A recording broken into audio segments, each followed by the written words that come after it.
งค์ของวิดีโอนี้สื่อให้เห็นถึงพฤติกรรมของนักศึกษาที่มาจากภายในแขงและต่างแขงซึ่งบ่สามารถปรับตัวได้และแสดงพฤติกรรมที่บ่เหมาะสมออกมาซึ่งจะเป็นแนวใดนั้นก็ขอให้ไปติดตามชมวิดีโอกันเลยซึ่งวิดีโอนี้มีชื่อว่าเท้าอิงมาจากซ้ำเหนือ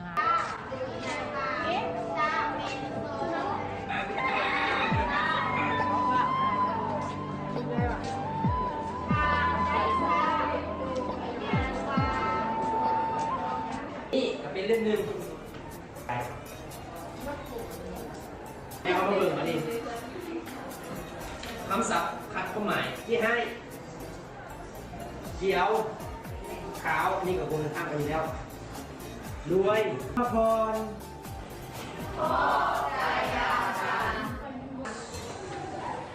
เจ้าขึ้นไหมอยู่นอนมาในใสนี่ มันเลิกสุดท้ายเชิญคือ ในใส ผู้เด็กๆมาแล้ว เดี๋ยวตั้งใจเย็นแม่เดี๋ยวเสร็จกว่าได้เลยสบายอะไร นะกินน้ำเย็นเดี๋ยวเราลงมา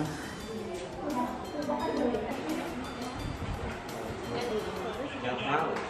ส่วนคนส่วนคนงานคนไม่นั่งก็ได้ พวกเจ้ามีตัวเมฟังอาจารย์อธิบายเป็นเฮียนเดย์เซลตั้งที่ใช้เม็ดตะกี้มันตัวติ่งออกมาตัวมันตัวนี้แน่นออกแล้วมึงดูเขาได้ยังเนี่ยเพื่อนวะโอ้คะแนนดีเว้ยของเขาคือหน่อยแฮะตัวก็ดีอยู่บ่มีเอฟโคตรเลย คะแนนน้องเหรอวะ บอกแล้ว ใส่มาบ้างลูก เอามาเบิ่งผลคะแนนกันล่ะ อ๋อเล็บตัวหนึ่งอ๋อวิชาอะไร เอาเบิ่ง โอ้ ภาษา ภาษา อั อั ง ง ก ก ฤ ฤ ษ ษกินบ่ เล่นได้นอนน่ะ เรียกบานสมบัตินะนี่น่ะ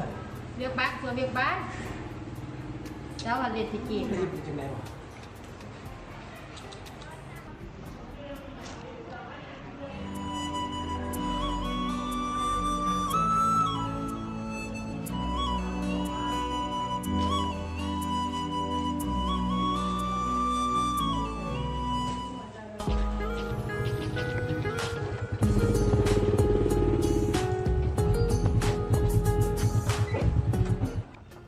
สบายดีไง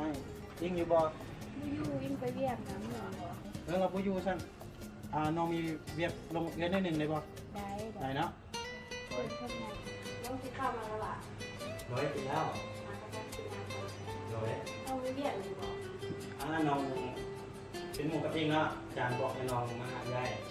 ลงเรื่องจริงเพราะเราตั้งเรียนนะเราเลยตั้งใจเรียนเราที่นอนนะน้องยังว่าเรามาเรียนเราก็เฮ็ดเป็นบานอยู่วันละเราก็เรียนเก่งคือแบบเป็นไง อ๋อคือเอ้ยก็เรียกหลายเนาะก็ไม่ได้สังเกตเราบันไดแต่ที่วันก่อนนี่เอ้ยก็เห็นเราเล่นเกมปกติบางมันก็นอนเด้อมันก็ตื่นสวยปกติเพราะที่บ้านเราก็น่าจะเป็นเป็นจานมาที่เราเป็นสัตว์เอ้ยก็ไม่สังเกตเราปาดเราเลย สั้นน้องแม่ไอ้เลยเขาจะใช้คือบอกแบบ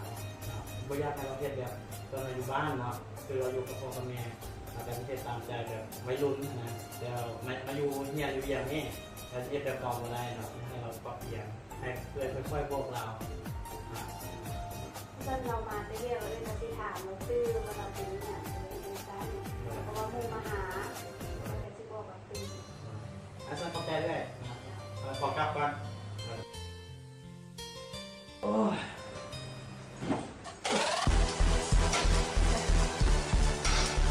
เป็นเจ้าเลิศอี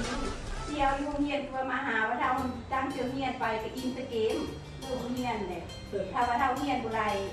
โตกเองซ่าน ตัวเหี้ยนเลยเหี้ยนเขาเจอจะขวางเลย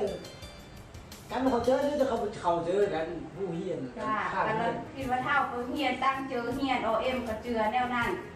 ตั้งใจเฮียนมือเลยแบบนี้เท่าก็เปลี่ยนเนาะเท่าก็ถามพอเจอแล้วก็ถามมูปากใส่เบี้ยงเจอเขา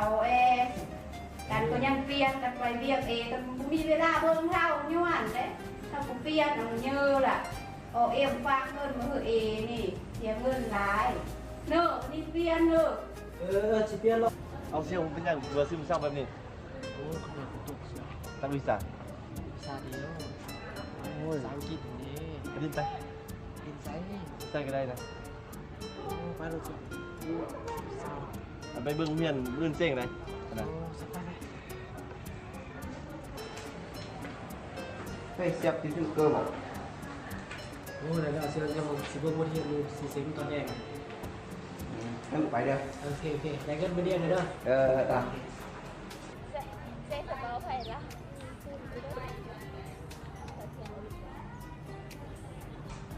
เจ้าวิดีโอนี้ก็ได้ให้ข้อคิดถึงการเปลี่ยนแปลงพฤติกรรมของคนเฮาที่เกิดขึ้นในชีวิตประจำวัน ในนั้นผู้คนเฮาต้อง